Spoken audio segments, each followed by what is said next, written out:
Алдына сары шай қаймағын қойып, әжелер біздің өсек айтады. Ескіден ескі естеліктерін төсеніш етіп төсеп айтады. Жастық шақтағы гүл-гүл жайнаған жаздың гүліндей күндерін ескап, көмескі тартқан көркем біткенін көкжалын етіп көсеп айтады. Таңдайдан кетпес тәтті дәмдерін аңсары кеуіп аңсап айтады. Көзінің сөнген оттары жанып, ішінен үнсіз ән сап айтады. Алаулап өткен 60 жыл бұрынғы қыңыр да қыңыр қисық күндерді көзінің жасын төгіп отырып, ақылы қатып, шаршап айтады. Әуресі мен әдегі басым күркіреп өткен күндерім дейді. Сонда да әуре әлегін емес, әсерін алған дүрмегім дейді. Жүрек біткенге жара қалдырып, жүзім от болып жүргемін дейді. Сүрлеуі қиыр сүреңсіз күнде де сүттей ақ өмір сүргемін дейді. Тірсекті соғып тұратын еді, төгілген бұрым шаштарым дейді. Туған айдай боп керіле тұғын, қиылған қара қастарым дейді. Сүгірет сынды мүсінімменен жасынды дөртіп жасқадым дейді.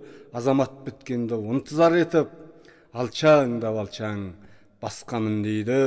Көрші ауылдағы анау бір көкжал жалықпай мені жақтапты дейді. Жасында олда ереді өттен азаматтығын ақтапты дейді. Екі кемпірап 10 неше бала өсірсе дағы маған ғашық боп қыз күнімдегі сүгіретімді 50 жыл бойы сақтапты дейді. 85-тегі ана бір жігіт, оның да бойы ұзынды дейді. 20 жасында кез болып маған көңілі кетіп бұзылды дейді. Тағдыры құрғыр бірікпей кетті. Естелік еткен алтын жүзігі 60 жыл тақтым тозығы жетіп, оның да бауыры үзілді дейді. Той болса торғын торқаны киіп, тор жорғаны мінгемін дейді. Алтын білезік таққан білекке сарала қамшы ілгемін дейді. Өмірдің қиыр қаттылықтарын қиын деп сірә білмедім дейді. Білімдер көркем серілер тобы қай жерде болса біргедім дейді. Алдына саршай қаймаған қойып, әжелер біздің естелік айтады. Бірге жасасқан замандастарын сырласы етіп ес көріп айтады.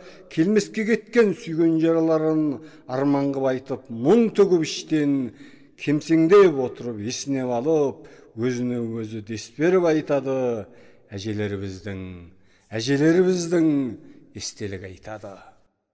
Өлеңді жазып оқыған Байыт Қабанұлы. Өлеңім ұнаса арнама тіркеліп пікір жаз отырыңыздар.